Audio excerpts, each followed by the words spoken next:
Alright, what's going on, guys? So now we are going to take the world of conformal field theory and start to put it within the context of complex numbers. The reason for this is because we are now on the road of wanting to understand what conformal transformations look like in complex space, okay? And this is going to be really useful for when we start talking about string theory, quantum field theory, and quantum world within the context of conformal field theory. So without further ado, make sure to hit the like and subscribe button.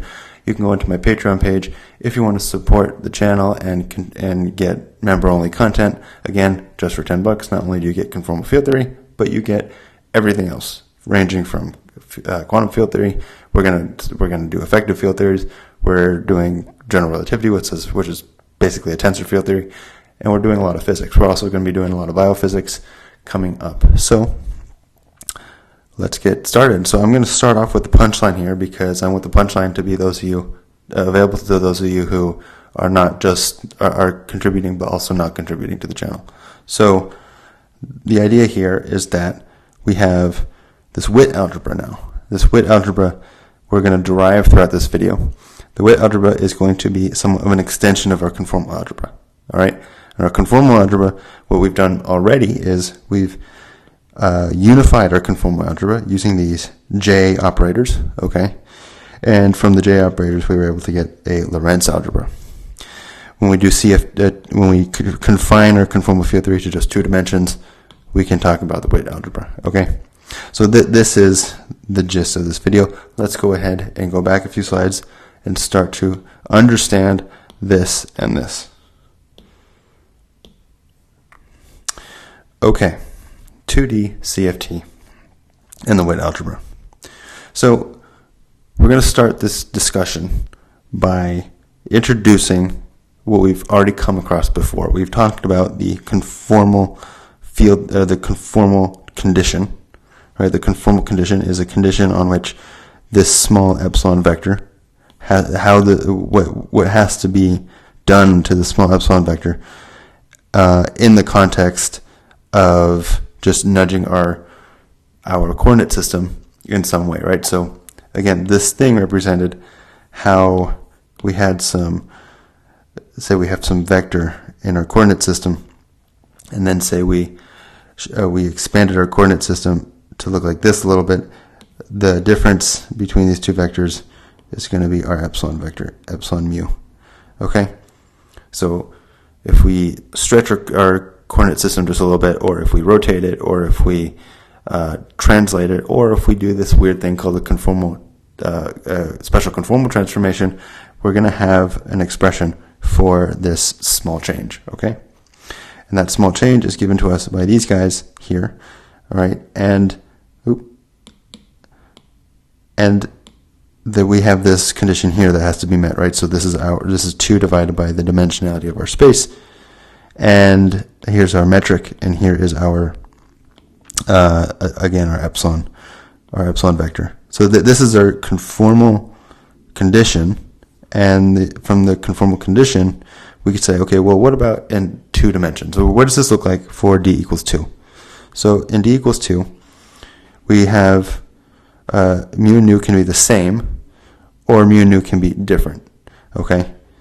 If d equal 3, well, we would have to have more. Mu would have to be 0. We would have to have one of the indices be 1. We'd also have to have a situation in which mu was 0 and nu was 2, and so forth. So what's really, really special here when it comes to conformal field theory is that in 2 dimensions, we are going to find what this conformal condition is going to look like, okay? We're going to look at it in terms of a matrix, 2 different types of matrices. We're going to cast this matrix then in the context of in the context of complex numbers. In 3 dimensions, we've sort of already understood what this looked like. This is what their conformal algebra looked like in 3 and higher dimensions, and because these are all space-time indices, okay? What's really special though is what is going to happen when we're only looking at 2 dimensions, and when we cast this in the light of complex numbers. So when these things equal 0, we set all these things to 0, so we get this is 0, this is 0, 0, 0. So this is going to, so this side of the equation is going to give us 2 of these, and then our metric, right, since the off diagonals are 0, what we get is this guy right here. Okay, and looks like I have a little bit of green right there, don't want that. And the idea here also is, okay, set mu to 0 for this equation, and then we set 1 for nu in this equation, we get this. And again, because of the off diagonals, these guys here are going to go to 0. All right, because this here is the off diagonal component here, and so the whole left side of this, or right side of this equation, goes to 0. So we get this equation, and from this then we are able to see that if we subtract this from this guy from both sides of the equation, we get this d0 e epsilon 0, d0 epsilon 0, minus d1 epsilon 1, minus d1 epsilon 1. So that this top equation, this top guy here is going to represent this equation, and then this bottom guy here is going to represent this equation. All right? Okay, so this is essentially our conformal condition in 2 dimensions. Okay, so now we're going to cast this conformal condition into the language of complex numbers. The reason we do this is because we want to understand what conformal transformations are going to look like within the complex plane. All right, so we know what conformal transformations look like in the non-complex plane, the real plane. Right, you have shifting, you have rotating, you have special conformal transformations, you have dilating, and all that. What do all of these look like in the complex plane, though? That's the question we're trying to ask. So the way we do this is we have complex numbers. We introduce complex numbers into this picture, and the complex numbers are going to look like this. So we have our 0 components are going to be the real components of our complex numbers, and the spatial component, the one spatial component, is going to be the complex part of this complex number, okay? And when we do that, the real component of a new transformed complex coordinate is going to be this right here. So these are the complex parts, and these are the real parts. If we rearrange a few things, we get this. Okay, so we have this is a complex number here, a complex number here. We can do the same thing here, right? And really, again, what we're doing is we're saying we have in this case here, we're so used to having a Cartesian coordinate system, a vector here, right? This could be our x mu, and this here could be our x mu. One of these is going to be prime. This is going to be like the transformed vector, right? And then this is going to be our epsilon vector, the difference between the two. And it has components, right? It has components in the x1 direction, has components in the e0 direction. This component is going to be the real component over here, right? So we're going to have a real component that's this 0, and then this here is going to be our imaginary component in the real plane. Okay, I'm going to erase this guy here, and we're going to go through this step by step also. So we can cast now our vector on our infinitesimal distance vector in terms of imaginary numbers now through this prescription. And what now the question becomes, okay, what about derivatives? What do we know what derivatives do over here? What are derivatives going to do over here? So we can do this. So that the d0 derivative, that's this guy, we want to know what this thing looks like in the context of complex numbers, and specifically within this cast right here, right? So this then fledged out in full form is going to be, well, we need we have these guys, right? So these guys theoretically should be able to cancel out with each other so that we get these guys here. And so what we do is we define these guys to be these right here, right? So So this guy here and this guy here are these guys right here, right? So this guy is this one is this one. And when we do that, when we do this, we get this then, right? Because dz dx0, well, z was here. With respect to dx0, that's just going to be 1, because we just have a 1 right here, right? We have a 1 here, we have a 1 here, and a 1 here, and then we have 1 I, right? We just have i's. We'll just put i's. I's are the coefficient here, okay?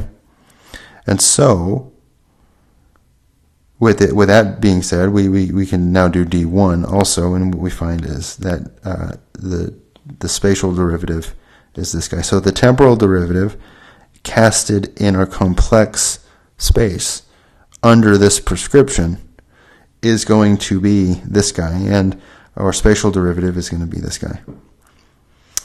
Alrighty, let's continue. So now we have all the tools necessary to cast our conformal condition in the complex plane, right? So far we have this prescription now, and we've come to understand what the derivative looks like in the complex plane. So now let's piece everything together, and when we do that, well, okay, so d0 we said was this, d1 we said was this, e0 is this. Just by looking over here, right, we can manipulate these equations together to get this here and this here, right? Same thing over here. Okay, well now this is all just a bunch of algebra, right? So you can pause the video if you want, but we get from this to this just by multiplying things out, and we get all this, right? So we can multiply both sides by 2. And we get all this, right? So I won't go through that. You can pause the video if you want to see if you want to work that out yourself. But then from here to here, this was all going to reduce down to this, okay? And then same thing over here, right? So this reduces down to this, which reduces down to this. So our conformal condition then, casted in, again, with 2 dimensions, using this prescription, becomes this guy right here, right? Where this equation here is this row right here, and this here is this right here. Okay? Okay, so we have the conformal condition now in our 2D real space, right? So our 2D real space, and we have our conformal condition in our imaginary 2D space, okay? Okay, so, and this is them, right? So, okay, so now we're going to make the following proposition. The idea here now is that, okay, we know what all these things look like in our imaginary space now. We know that the conformal transformations, they do all their thing, that all those transformations, again, rotations, dilations, translations, special conformal transformations, those all do those are all operations that we can now understand in the context of imaginary, or not yet, but those are all operations that we have come to understand, not in the imaginary plane, but the real plane, okay? We're confining ourselves now to 2 dimensions on the complex plane, okay? And what does this mean? Well, this means that we're asking the question, what does a rotation in our real coordinate system look like in our imaginary system, okay? What does a special conformal transformation look like in our imaginary system? We know, again, we know what all of them look like in our real system, but we're now interested in what they look like in our imaginary system. And what's the associated algebra? Well, what does the algebra look like? We know what the conformal field theory looks like in our real system. We know what that algebra is. That algebra was the conformal algebra. We came to derive all of those commutation relationships. Now we want to know how that all gets mapped into the imaginary system. So we have now come to know what all of those operations did in the real system. We now want to know what they do in the imaginary system. And so what we're going to do is we're going to propose the following. We're going to say, in our imaginary system, we have a point, okay? And from that point, we do some operation on an old point, right? So, and these ends, keep in mind, these ends are not going to refer to these right here. While it looks like they kind of do, first of all, this is subscripted. These guys are superscripted. Second of all, when we extrapolate this all the way up to like E2, E3, E4, that's not going to make any sense in the context of here. And this is kind of something that stumped me a little bit when I was studying this, which is what does X3 look like, or what does epsilon 4 look like? Well, how come that does not relate to this? And what I found out is that these ends are not related to these guys, right? These ends are going to relate to something else, as we'll see. Okay? In 2D conformal field theory, these conformal transformations are local holomorphic coordinate transformations of the form, this guy right here. So this is our point goes from z to z plus some small number, where our small number is going to be right here. It's going to be represented by this epsilon n. All right, times z of n.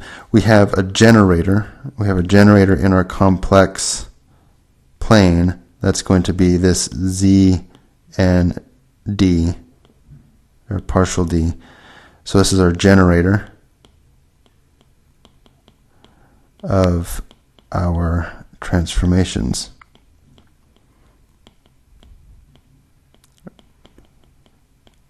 In our complex plane, right?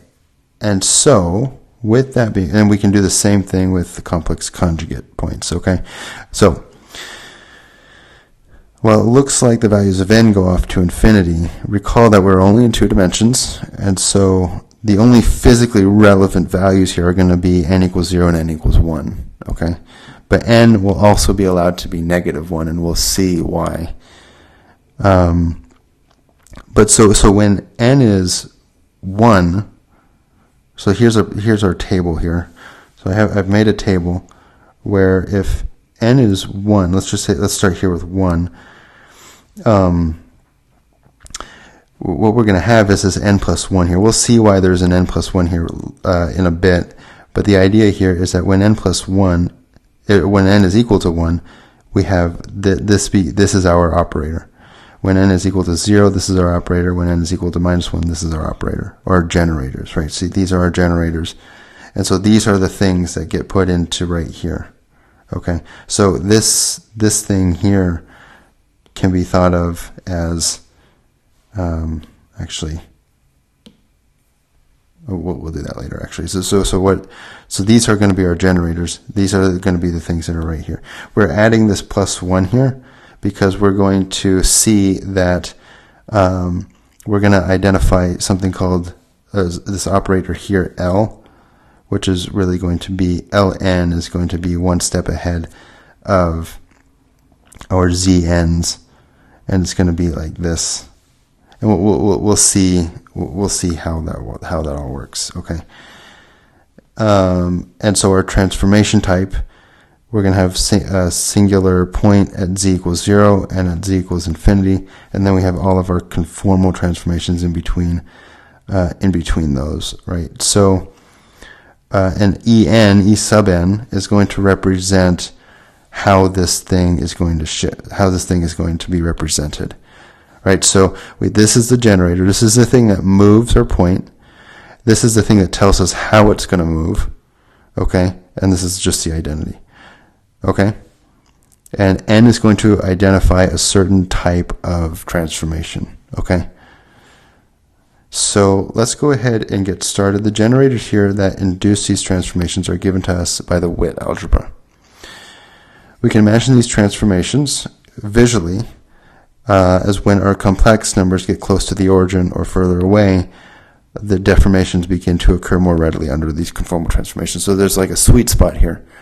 The sweet spot is if we're hovering around n equals 0 and n equals 1, and our z values are not super big, or are not huge, they're not away from the origin very far, then we're going to get well-behaved transformations within that region. Again, we'll see how this all works. And so it's going to be important to note that, again, that these n values are not these guys. They're not these. Okay, that's something I want to stress also. Again, that was something that got me when I started to go through this as well. Okay, so the Witt algebra is what's going to cover. It's the algebra that's going to cover understanding these generators right here. It's a Lie algebra that's going to come to give us an understanding of these generators. All right. So if you are contributing to this channel, this is where you will be able to get member content only. If you are not contributing to the channel, then I would urge you to become a member. You can become a member on Patreon. You can become a member on here on YouTube as well. And by doing that, not only, again, do you not get content to just this, but everything else and everything else that's going to come out as well. So with that being said, make sure to hit that like, subscribe button, and I will see you guys in the next video. Bye.